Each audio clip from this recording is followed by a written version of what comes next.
What's going on, everybody? Welcome back to Chuds BBQ. My name is Bradley Robinson, and today I'm going to show you how I made these beautiful, smoky, tender, saucy, direct heat pork spare ribs on the mini Chud box. Coming up! Ribs, definitely one of my favorite things to cook because they're so versatile. Whether they're sauced, mopped, dry rubbed, glazed, they're always super tasty. And the best part is you can cook them in any way you like. Whether they're on the charcoal grill, on the offset, hot, fast, low, slow, they always come out really tasty. So that being said, today we are throwing some pork ribs on the mini Chud box, doing some direct heat ribs, and it is going to be delicious.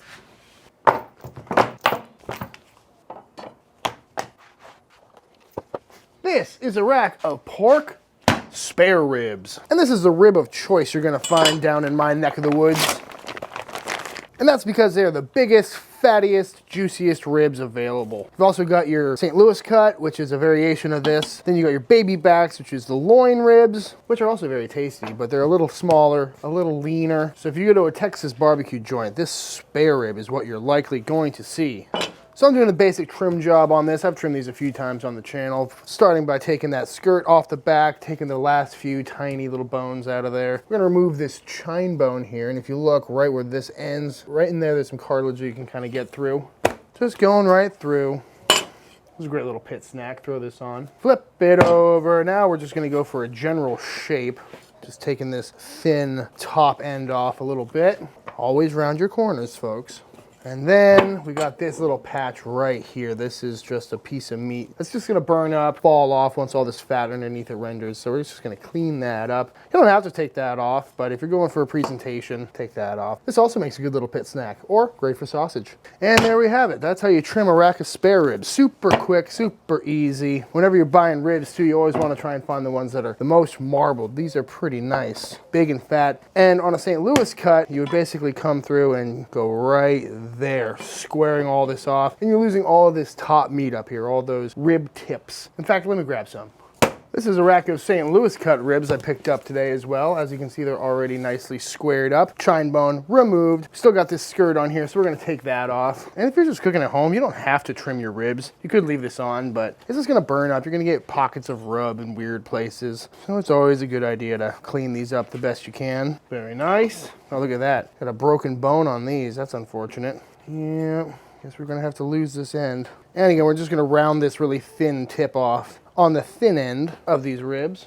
And this one doesn't even have that little flat meat on there, so good to go. So there you have it. That's the difference between St. Louis cut and spare ribs. Really not much of a difference, except they're just a little bit bigger. You got that knuckle meat in there, which is super tasty. But the real difference is this was $1.89 a pound and this was $3.89 a pound. So by doing about 2 minutes of trimming, I saved twice as much money and ended up with a bunch of extra snacks and sausage meat. So that's why we go with spare ribs down here, especially from a business standpoint. If you're charging ribs per pound, having a bigger rib is gonna get you more money. You're also gonna save money by trimming them yourself. Let's season these up.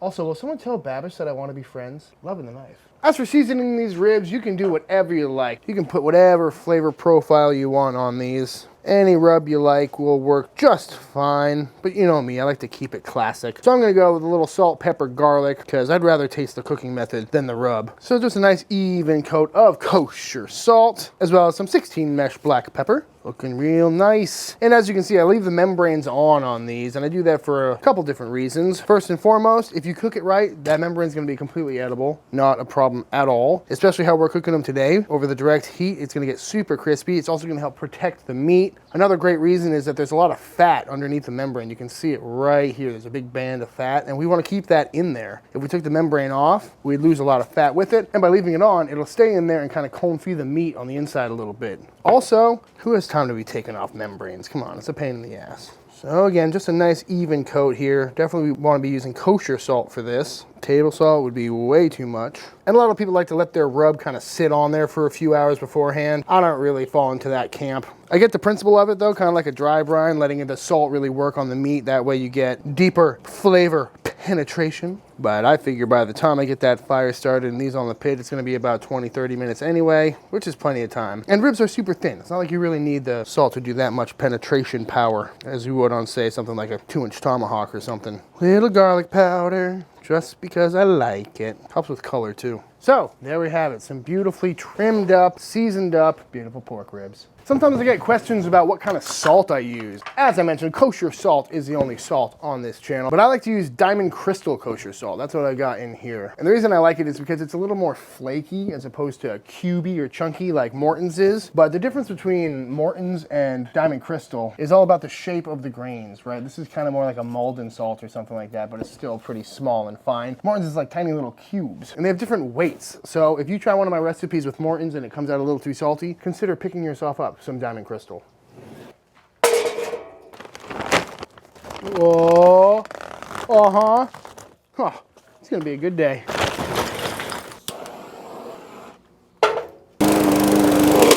Oh.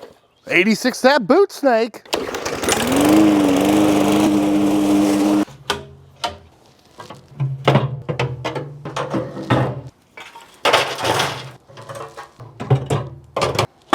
One charcoal of chimney later, this thing is rocking at a solid 300, 325, and we're gonna go ahead and throw these bad Larrys right on the pit. We're gonna start out bone side down on these, get that membrane crisped up, and those bones are really gonna help protect the meat during the first stage of this cook. So, lid goes down, we'll come back in a little bit. Ooh, now that's looking much better, because nobody likes anything that's bushy and overgrown.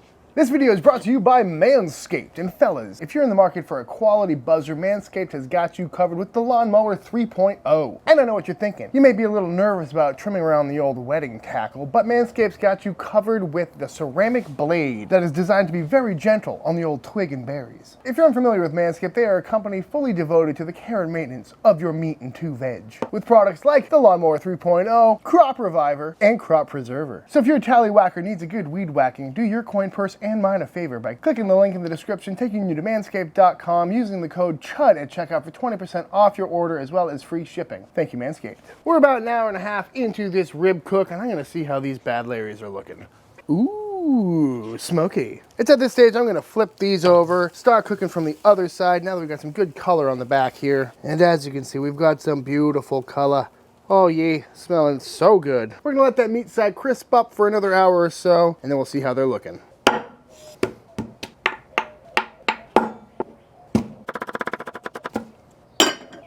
So to add a little extra flavor to our ribs, today we're gonna hit them with a mop sauce, starting with some butter and some onions. Let those cook down a little bit. We're gonna go in with some garlic as well. A little shot of Worcestershire sauce, some hot sauce of your choosing. I'm going with the 2020 Leroy & Lewis Heat Week sauce. Heat Week is coming up again pretty soon, folks. Also gonna hit it with some paprika, some mustard powder, some lemon slices. Let that cook down for a minute or two. Go in with a little black pepper as well. Why not? Then to thin it out a little bit, we're gonna go in with some apple cider vinegar and a little bit of beer.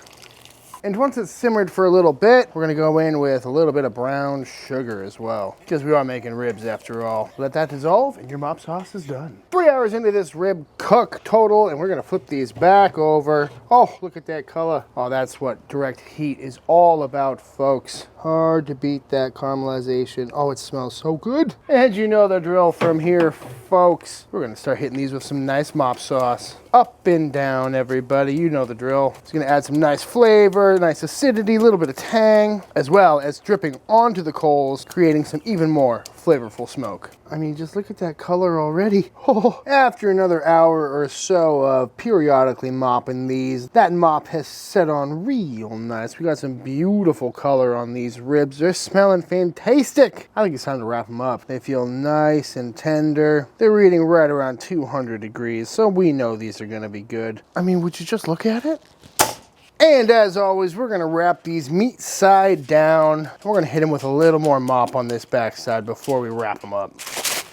All right, we're gonna let these ribs rest in the foil for the next 20, 30 minutes or so, and that's really just gonna help them steam and cool down to an eating temperature, and then we're gonna dive in. I'm also out of beer. I think I have something a little bit more refreshing than a beer. Coming up.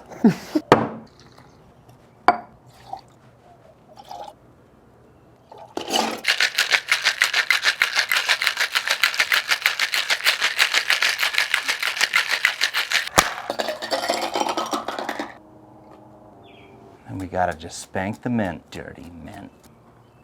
What do we got here? This is a beautiful, refreshing mojito. This is another one of those cocktails that everyone seems to mess up. 0.75 of lime juice, 0.75 mint syrup, 1.5 of rum topped with club soda. So you infused a simple syrup with mint. Exactly. A lot of people try to muddle mint or shake mint, and that brings out so much of the bitterness of the mint. That's what I'm talking about. All right, it's time to see how these ribs came out. That smells amazing. Gotta love St. Louis. They're the backyard barbecuer's best friend. They cook a little bit quicker, a lot less trimming. I'm an upside down rib trimmer. Beautiful. That color. Mm-hmm. Oh my God. Super tender. That direct heat flavor. These are identical ribs, but one of them is a lot bigger than the other. You got all this joint meat up there. Oh, it's so tasty. I mean, what more do you need than that, folks? It's a totally different smoke flavor than just wood alone, right? It's the fat and the juices hitting the coals, burning up. Like, just look at the size of that rib off the full spare. I'd eat that. Thank you for this lovely mojito. Ooh. That charcoal flavor.